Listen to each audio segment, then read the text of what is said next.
এই মাসটা কি মাস? শ্রাবণ মাস। মায়েরা বলুন তো, সোমবার দিন কি পুজো হয়? মা কালী না মা দুর্গা? জোরে বলুন। শিব ঠাকুর। ভাগ্যে আপনারা এসেছিলেন, আমি জানতে পারতাম না। শিব ঠাকুর। মায়েরা, এই শিবের আরেক নাম কি? ভোলানাথ। তিনি কে? 12 জন বৈষ্ণবের মধ্যে প্রধান বৈষ্ণব। শ্রাবণ মাসে কিন্তু শিব পূজা আপনারা করছেন, কিন্তু চুড়িটা কোন রঙের পড়তে হয়? জোরে বলুন। হ্যাঁ, এখন বাজারে খুব বিক্রি হচ্ছে, কিন্তু সবাই তাকান, চুড়িটা কিন্তু সবুজ পড়তে হয়। প্রশ্ন করবেন, বাবা শিব কিন্তু সবচাইতে পছন্দ করে কি বলুন তো? সবুজ জিনিস। কেন? সবুজ হচ্ছে প্রকৃতি, প্রকৃতি হচ্ছে সরল, আর বাবা হচ্ছে সরল। এই জন্য সবুজ পোশাক পরে যদি মায়েরা কেউ মন্দিরে যেতে পারেন জল দিতে, বাবা কিন্তু খুব খুব খুব খুশি হয়। তাই আমি আপনাদের বলবো, যারা চুড়ি পরেন, চুড়ি যারা পরেন তাদেরকে সবাই বলবো যে সবুজ চুড়ি আপনারা পরুন, আর সবুজ শাড়ি পরে সেদিন যান। বাবা কিন্তু সবুজ, হ্যাঁ যদি কেউ সবুজ না থাকে শাড়ি, আপনি সাদা পরতে পারেন, আপনি হলুদ পরতে পারেন, কিন্তু একটা কালার পরবেন না, একটা রং পরবেন না। কি বলুন তো? বাবা কিন্তু নিজে কালো হতে পারে, কিন্তু কালো রং কিন্তু, শিবলিঙ্গের রং কিন্তু কালো, কিন্তু বাবা কিন্তু কালো রং পছন্দ করে না। তাই শ্রাবণ মাসে আপনারা চেষ্টা করবেন কালো কিছু না পরার। যখন বাবার সেবা করবেন আপনারা কালো কিছু পরবেন না। কালো পেলে কিন্তু বাবার কিন্তু একটু মনে অভিমান হয়ে যায়। তাই আমি আপনাদের বলবো, সবুজ চুড়ি আপনার দোকান থেকে পেলে অবশ্যই পরবেন, কারণ বাবা সবুজকে খুব ভালোবাসে। সবুজ চুড়ি পরা মেয়েদের খুব কর্তব্য আছে এই মাসটাতে, বিশেষ করে প্রতি মাসে আপনারা পড়তে পারেন, কিন্তু এই মাসটা একবারে বিশেষ জরুরি। সবুজ পোশাক পরতে পারেন।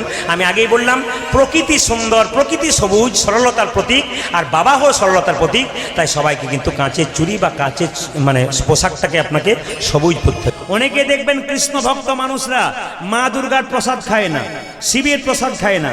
ওদের কাছে আমার একটাই প্রশ্ন, শিবকে পরম বৈষ্ণব, প্রসাদ কেন খাবো না? 1 নম্বর। দুর্গাকে আপনার জগন্নাথ মন্দিরে চলে যান, ভোগ দেবে, জগন্নাথের প্রসাদ তৈরি হবে, তারপর সেই প্রসাদটা জগন্নাথের পেছনে বিমলা মন্দির আছে, মা দুর্গার মন্দির আছে, সেখানে গিয়ে তারপর সেই প্রসাদ সবাই পায়।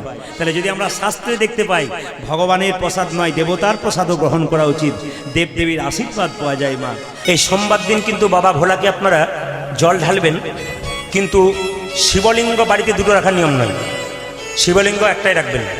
শিবলিঙ্গের আকার কতটা হবে তাকাবেন। মন্দিরে বড় হতে পারে, কিন্তু আপনার বাড়িতে যে শিবলিঙ্গ রাখবেন তার আকার হবে, উচ্চতা হবে এতটা, একটু কম বেশি হতে পারে, 1 মুষ্টি। খুব মাথায় রাখবেন, তাকান আমার দিকে, এতটা হবে। এইবার শিবলিঙ্গে যখন জল ঢালবেন, শুধু শিবলিঙ্গ রাখবেন না, আপনি কাকে রাখবেন? শিবের একজন পরম প্রিয়, কে বলুন তো?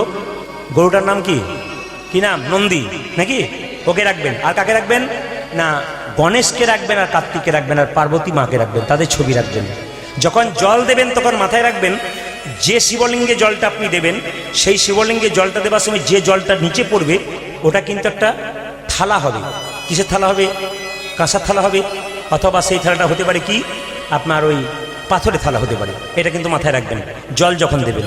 এবার শিবলিঙ্গ পুজো করলে বা শ্রাবণ মাসে শিবের তত্ত্ব কথা শুনলে কি লাভ হয়, একটি প্রমাণ আপনাদের দিয়ে দেবো। আজ আপনারা নতুন করে শুনে যান, ইউটিউবের মাধ্যমে প্রচুর শুনেছেন, আজকে একটা নতুন প্রমাণ দিয়ে দিই আপনাদেরকে। বলছে সমুদ্র তীরবর্তী এলাকায় একটা জায়গা ছিল, জায়গাটার নাম দাসকল। জোরে বলুন, কি বললাম? দাসকল। সেখানে একজন ব্রাহ্মণ বাস করতেন, তার নাম হচ্ছে বিন্দুক। নামটা কি বললাম? জোরে বলুন, বিন্দুক। মনে মনে রাখবেন, কি বললাম? বিন্দুক। আর তার স্ত্রীর নাম কি ছিল? চঞ্চুলা। স্বামী স্ত্রীতে দিব্যি দিন কাটছিল, কিন্তু স্বামী কি করলো, কিছুদিন পরে অসৎ সঙ্গে মিশে বেশ্যালয়ে যেতে শুরু করলো। নতুন বিয়ে করেছি মেয়েটাকে। আচ্ছা, কোনো স্বামী নতুন বিবাহের পর তার স্ত্রী প্রত্যেকদিন অপেক্ষা করে থাকে স্বামীর জন্য, কখন আসবে, তাকে সেবা দেবো, খাওয়াবো, যত্ন করবো, এরকম থাকে, ইচ্ছা থাকে মায়েদের। স্বামী বিবাহের পর স্ত্রীর প্রতি যদি কর্তব্য না করতে পারে, তাহলে সেই পুরুষকে বিবাহ করা উচিত নয়। শাস্ত্র পরিষ্কার করে বলেছে, যদি কোনো পুরুষ রোজগার করতে না পারে, যদি কোনো পুরুষ ভরণ পোষণ করতে না পারে বিবাহের পর তার স্ত্রীকে, তাহলে সেই স্বামী বিবাহ করার কোনো অধিকার নেই।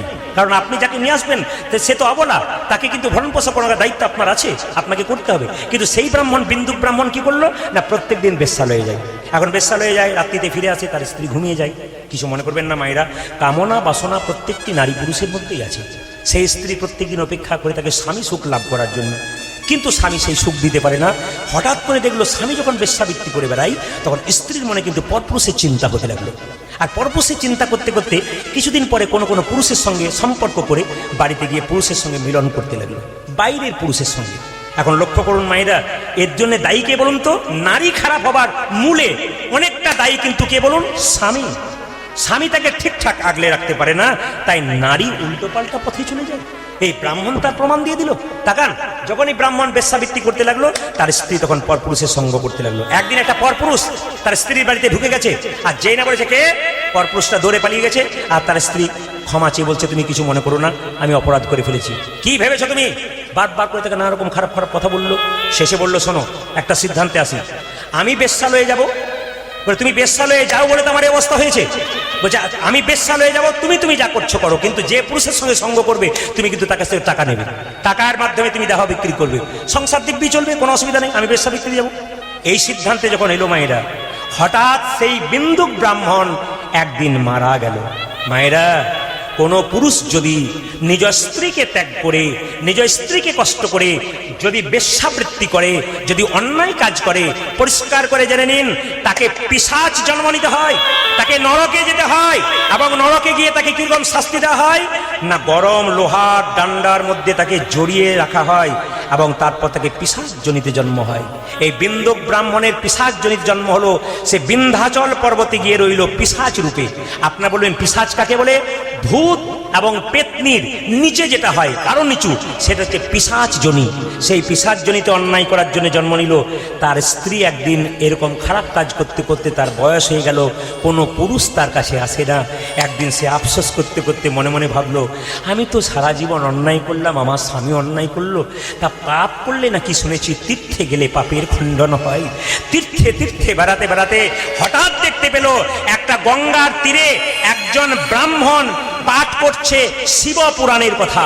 আর শিব পুরাণের পাঠ করতে করতে যখন বলছে যে কোনো নারী বা কোনো পুরুষ যদি কোনো পরপুরুষ বা পরনারীর প্রতি কোনো স্ত্রী বা তার স্বামী যদি আকৃষ্ট হয়, তবে তাকে পিশাচ জনিতে জন্ম নিতে হয়।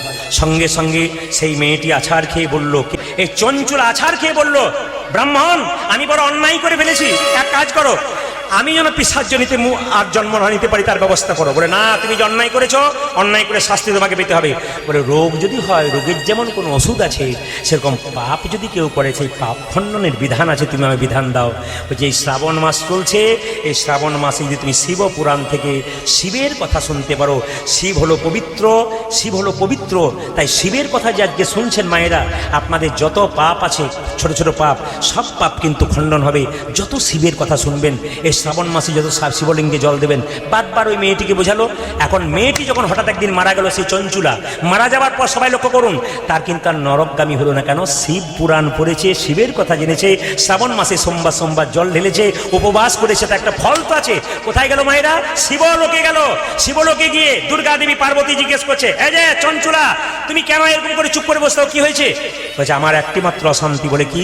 আমি তো পিশাচ জনি থেকে মুক্তি পেলাম শিব পুরাণ পড়ে, শিবের কথা শুনে।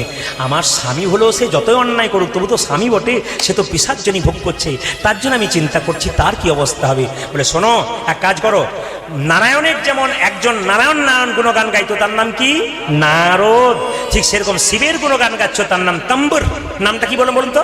তম্বুর। বলছে, তম্বুরকে নিয়ে তুমি চলে যাও বিন্ধ্যাচল পর্বতে, তোমার স্বামী সেখানে পিশাচ হয়ে আছে, সেই তম্বুর সেখানে শিব কথা শোনাবে, আর তোমার স্বামী পিশাচ থেকে মুক্তি হয়ে যাবে। মায়েরা, তম্বুর সেখানে গেল, আর যাওয়ার সঙ্গে সঙ্গে ওই চঞ্চুলার সঙ্গে গিয়ে তার স্বামীকে উদ্ধার করে দিল। তাহলে শিবের কথা শুনলে কত লাভ হয়। কীর্তনে না জানা জিনিস জেনে যাবেন। আদিকে তাকাবেন। বেলপাতা শিবলিঙ্গে কটা দিতে হয়? জোরে বলুন। 6টা। 3টে। বেল গাছে আপনারা তাকিয়ে দেখবেন, হিসাব মতো বেলপাতা 3টে হওয়ার দরকার। যত দিন যাচ্ছে বেলপাতা 3টের জায়গায় 5টা হচ্ছে। আমরা ওই দিকে তাকাবো না। আগে কিন্তু বেলপাতা 3টেই হতো।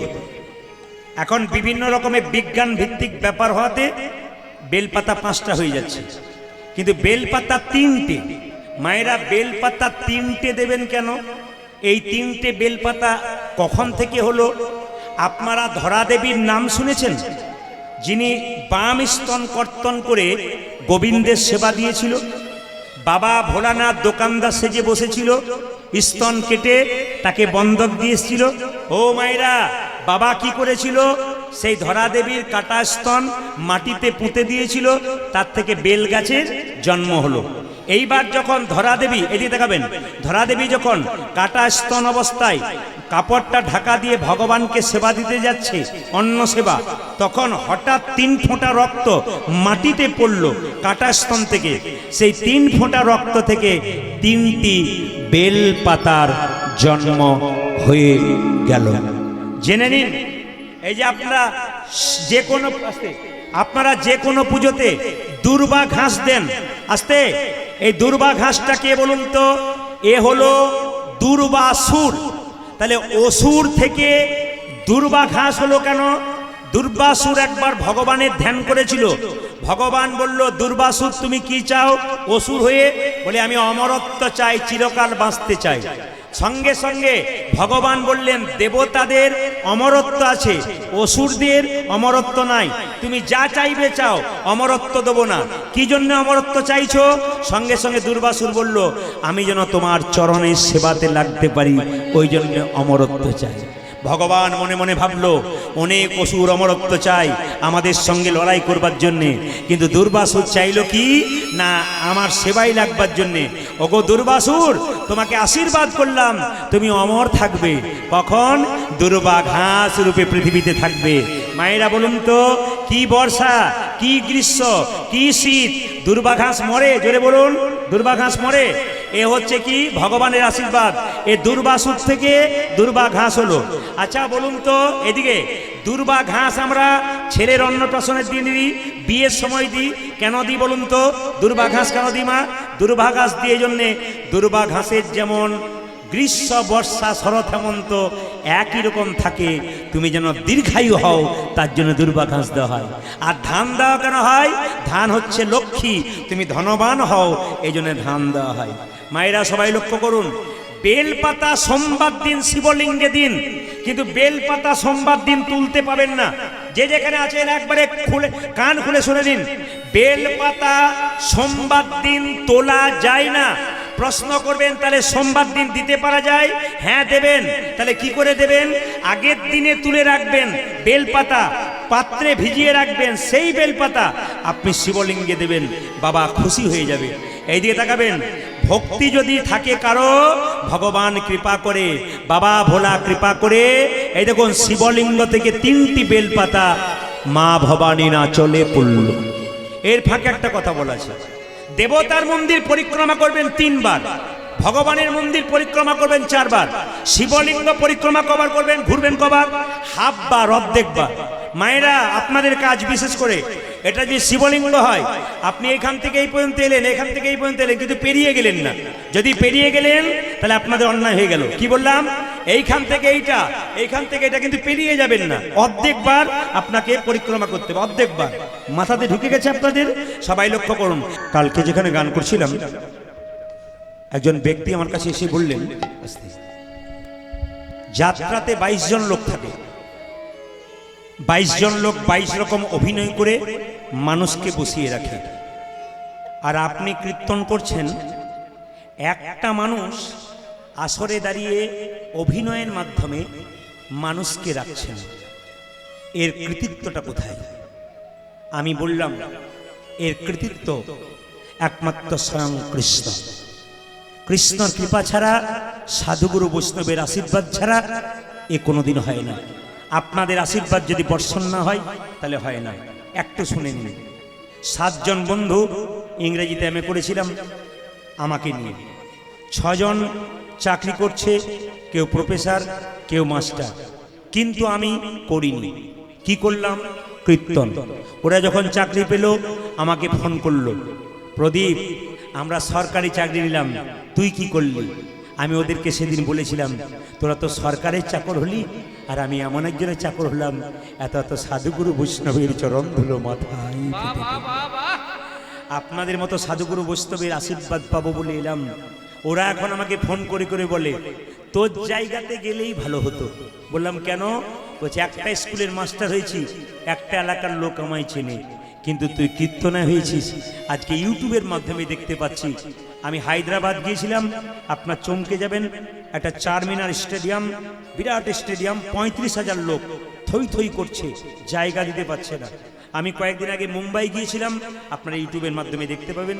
মুম্বাই, সেখানে 17,000 লোক ভেতরে, জায়গা ছোট, বাইরে 5-7 হাজার লোক ঢুকতে পারছে না, দেখতে পাচ্ছে না। দুপুর 2টো থেকে গান, এত গরম, যে মেয়েরা এসি ছাড়া থাকতে পারে না তারা ফ্যানের নিচে গরম হাওয়াতে চুপচাপ বসে কীর্তন শুনছে। আমি ব্যাঙ্গালোর গিয়েছিলাম, এত বৃষ্টি, 2 দিন ছাতা মাথায় নিয়ে মানুষ চুপচাপ গান শুনছে।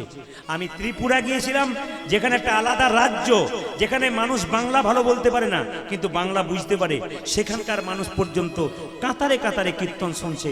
3বার ত্রিপুরা গিয়েছিলাম। আবার ভাদ্র মাসে জন্মাষ্টমীতে আমি ফ্লাইটের মাধ্যমে ত্রিপুরা যাব। আগামীতে আপনারা যদি আশীর্বাদ করেন আমি আমেরিকার, কানাডা যাওয়ার চেষ্টা করব, ওনারা ফোন করছেন। আমি আগামীতে আন্দামান নিকোবর দ্বীপপুঞ্জ যাব, ভিন্ন ভিন্ন দেশে। বাংলাদেশ থেকে প্রচুর চাপ, যদি আমি সময় দিতে পারি না বলে এখনো যেতে পারিনি, আগামীতে চেষ্টা করব। আপনারা আশীর্বাদ করবেন। শুধু একটা কথা বলতে চাই, যখন এই দরজাটা সামনে দেখলো একটা দড়ি ঝুলছে, অমনি বিল্লমঙ্গল দড়িটাকে ধরে যেই না প্রাচীরের ওপাশে ঝাঁপ দিয়েছে, অমনি চিন্তার ঘুম ভেঙে গেছে। চিন্তার পাশে একটা মেয়ে ছিল, দাসী। ও দাসী, দাসী, এ দেখ দেখ দেখ দেখ, চোর চোর পড়লো নাকি? বলে কেন? চুপ করে শব্দ উঠলো। দাসী গিয়ে দেখলো যে চুপ করে দাঁড়িয়ে আছে বিল্লমঙ্গল ঠাকুর। দাসী বলল, ঠাকুর, এত রাত্রিতে তুমি এলে কি করে গো? নদীতে এত জল, তুমি এলে কি করে? ও ঠাকুর, ঝোপে দাঁড়িয়ে আছো কেন? সাপে কামড়াবে যে, এইদিকে এসো, এদিকে এসো। বিল্লমঙ্গল বলে উঠলো, হ্যাঁ গো দাসী, চিন্তা আমার জাগে নাই তো, যদি জানতে পারে তাহলে আমি বিষ খেয়ে মরে যাবে, বলো না যেন। বলে, বলবো না। ও মায়েরা, যখন চিন্তা ওপরে শুয়ে আছে, দাসী গিয়ে বললো, চিন্তা, তুই বললি না চোর পড়েছে? হ্যাঁ রে, চোর পড়েছে, তবে ঘর চোর নয়। কোন চোর জানিস? তোর মন চোর এসেছে। মনোযোগ এসেছে। কিছু মনে করবেন না, আপনারা ঘর চোর জানেন, ঘর চোর জানেন, ছাগল চোর জানেন, কিন্তু বলুন তো মায়েরা, আপনারা কেউ মনচোর জানেন? মনকে যে চুরি করেছে, ওরে চিন্তা, মনচোর এসেছে। তোর ওই মনোযোগ হ্যাঁ, এসেছে। মনচোর এসেছে। ওই মনোযোগ এসেছে। আমি দেখে এলাম, ওরে চিন্তা, মনচোর এসেছে। আমি দেখে নিলাম, ওরে চিন্তা, মনোযোগ এসেছে। গালে হাত দিয়ে, গালে হাত দিয়ে, না না আপনাদের বলি নাই কাউকে, আপনারা অনেকে গালে হাত দিয়েছেন, যত রাত বাজছে গালে হাত দিচ্ছেন। আচ্ছা, কৃষ্ণের ছবি দেখেছেন? গালে হাত কোথাও দেখেছেন? যে জগৎ সংসার চালায় তার গালে হাত না, আপনার গালে হাত কেন? কেউ গালে হাত দেবেন না। যে না বলেছে মনোচর এসছে, অমনি চিন্তামণি ঘর থেকে বেরিয়ে গিয়ে কি করলো দেখুন। আমার দিকে তাকান সবাই, যে যেখানে তাকান, জোরে বলুন, রাধা রানী কি, শ্যাম সুন্দর কি। চিন্তামণি ঘর থেকে বেরিয়ে বিল্লমঙ্গলকে দেখে বলল, ঠাকুর, ঠাকুর, তোমার তো আজকে আসার কথা ছিল না? এই যে তোমার তো আসার কথা ছিল না, তুমি এলে কি করে? কেন গো? আমি যে থাকতে পারলাম না, চিন্তা, আমি যে তোমাকে ছাড়া কিছু বুঝি না, আমি পাগলের মতো। দাঁড়াও, তুমি নদী পার হলে কি করে? এত জল কেন গো? তুমি একটা কালো কাঠ পাঠি দিয়েছো, ওটাকে ধরে চলে এলাম। চুপ করো, মিথ্যা কথা বলবার জায়গা পাও না।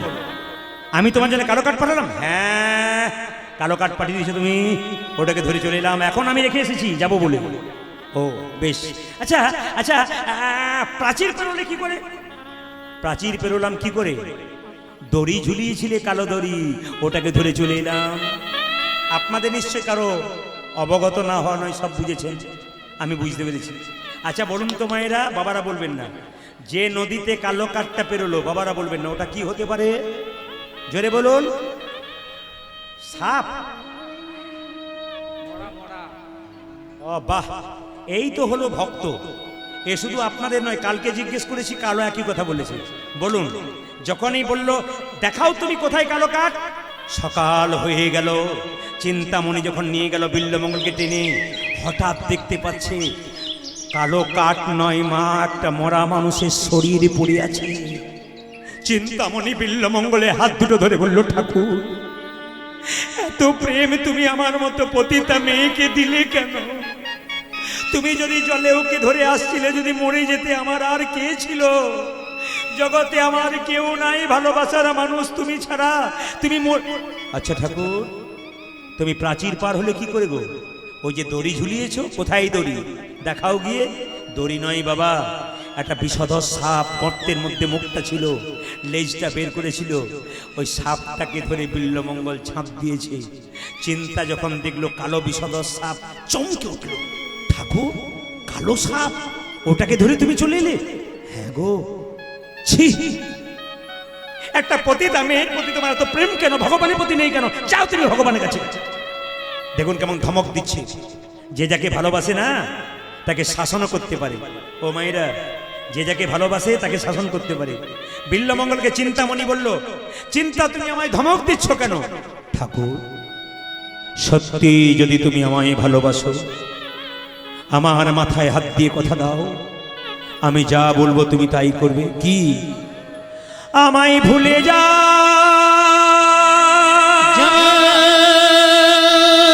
ভুলে যা, আমায় তুমি ভুলে যা, ভুলে যা, চিন্তা যা, ভুলে যা। ভুলে যা। আমার দিকে তাকাবেন। যখনই বলেছে ভুলে যাও আমায়, অমনি বিল্বমঙ্গল চিন্তার হাত ধরে ধরে বলে, ছোটবেলায় আমার মা মরে গেল, এখন আমার বাবা মরে গেছে, আমার আপন কেউ নাই, আমি তোমায় ভুলতে পারবো না। চিন্তা, তুমি আমার গুরু, তুমি আমার গোবিন্দ, তুমি আমার সব, তোমার মধ্যে সব দেখতে পাই আমি। তাই নাকি? তবে আমার মাথায় হাত দিয়ে কথা দাও ঠাকুর, আমি তোমাকে যা বলবো তুমি তাই করবে। আমার দিকে তাকাবেন। যা বলবো তাই করব, আমার দিকে। আচ্ছা, কমিটির ছেলেগুলোকে বলি, সাবধান, ফোন যারা করবেন খুব ধীরে ধীরে করবেন, আস্তে আস্তে করবেন, আস্তে। লক্ষ্য করুন, বিল্বমঙ্গলের হাতে একটা কৃষ্ণের ছবি দিয়ে চিন্তামণি বলল, ঠাকুর তুমি বৃন্দাবনে চলে যাও, যেদিন কৃষ্ণচরণ পাবে সেদিন আমায় ডাকবে, আমি তোমার দাসী হয়ে তোমার পাশে বসে কৃষ্ণ ভজন করব। বিল্বমঙ্গল বৃন্দাবনে যাচ্ছে, কথা দিল, আমি বৃন্দাবনে চললাম। আমি কোথায় গেলি, মাইরা, বিল্বমঙ্গল যাচ্ছে বৃন্দাবনে। আমি কোথায় গেলি পাবো গো দেখা, আমার ঘন শ্যাম, আমার ঘন শ্যাম। বলো ধনী মাইরা, ওই আমি কোথায় গেলে পাবো গো দেখো, আমায় ঘন শ্যাম,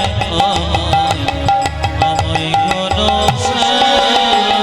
আমি কোথায় গেলে পাবো গো দেখা, আমার ঘন শ্যাম, আমার ঘন শ্যাম। আমি কোথায় গেলে পাবো দেখা, আমার ঘন শ্যাম, আমার ঘন শ্যাম। কোথায় আমার কৃষ্ণ কানা,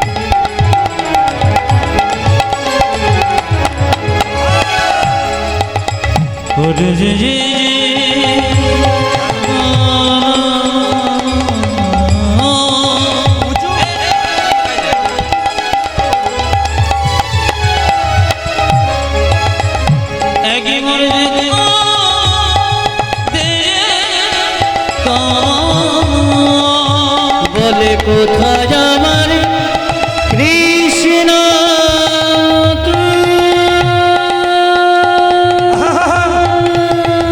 হরি বল।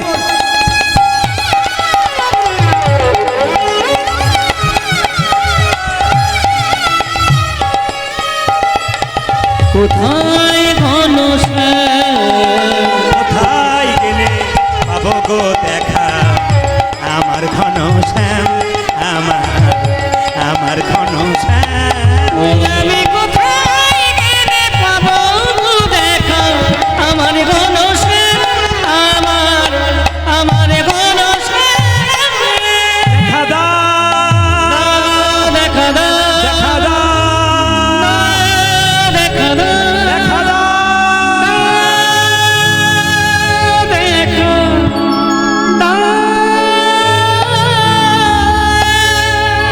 আচ্ছা, আপনারা এতক্ষণ ধরে স্থির হয়ে বসে কীর্তন শুনছেন, আপনাদের কাছে একটা জানার জিনিস আছে। বিল্লমঙ্গল বৃন্দাবনে কৃষ্ণ পাওয়ার জন্য গেছে। আপনারা কারা কারা ভগবানকে দেখতে চান হাত তুলুন। আমি কথা দিলাম আসরে আজকে ভগবান দেখাবো, তবে বাড়ি যাব। কারা কারা ভগবান দেখবেন হাত তুলুন। কথা দিলাম আমি ভগবান দেখাবো। আপনাদের আসরে দাঁড়িয়ে কথা দিলাম হিম্মত করে আমি ভগবান দেখাবো। হাত তুলুন, হাত তুলুন, নামান। আচ্ছা, আমি যে বললাম কে কে ভগবান দেখবেন হাত তুলুন, আপনারা হাত তুলে দিলেন ভগবানকে আমার ঘরের ছেলে যে আপনাদেরকে পাঠিয়ে দেবো। তাহলে প্রশ্ন করবেন আপনি হাত তুলতে বললেন কেন? হ্যাঁ, আমি হাত তুলতে বললাম এই জন্যে, যে ছেলে সারা বছর পড়লো না, 2-4 দিন পরে পরীক্ষায় ফার্স্ট হয়, যেটা বলুন হ্যাঁ না, রীতিমতো নিয়মিত পড়বে তবে ফার্স্ট হবে। আপনি কোনদিন ভগবানকে ডাকলেন না, আজকে প্রদীপ পালে কীর্তন শুনতেছে হুট করে হাতটা তুলে দিলেন, আপনি ভগবান পাবেন? তবে একটা উপায় বলে দিয়ে, এটা করতে পারলে কালকে সবাই ভগবান দেখবেন। উপায়টা কি? যারা করতে পারবেন হাত তুলবেন। কাল সকাল থেকে সন্ধে পর্যন্ত যে যে জলে ডুবে থাকতে পারবেন, একমাত্র ভগবানকে সেই দেখতে পারবেন। কারা জলে ডুবে থাকতে পারবেন? অনেকে মনে মাঝে মাথা খারাপ, কীর্তন শুনছি ভাগ্য হলো জলে ডুববো।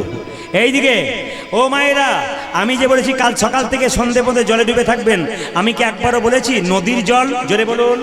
আমি বলেছি ইনারার জল? আমি বলেছি কিসের জল? ইন্দ্রার জল, পুকুরের জল।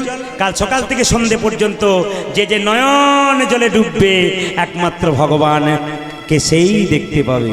আচ্ছা, এবার বলি, কালকে যেখানে ছিলাম আমি একটা বনলতা হোটেল রেস্টুরেন্ট, জয়পুর নাম আছে, সেখানে ছিলাম। ওদের জয়পুরে গ্রাউন্ডে গান হচ্ছিল। তা আমি দুপুরবেলায় ঘুমাচ্ছি, একটি ছেলে দরজাটা ঠেসানো ছিল, আমি ঘুমাচ্ছি, এরা ঘুমাচ্ছে, আমার গায়ে সুরসুরি দিচ্ছে। দাদা, দাদা, ও দাদা, কি? ও দাদা, কি রে?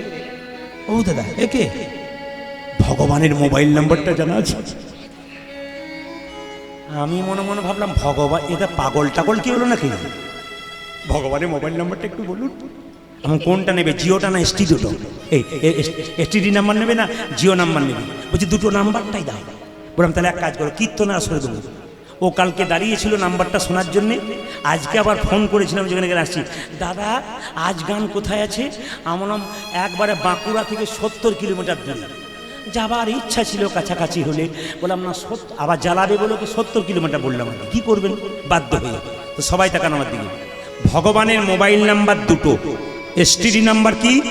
03-16-32।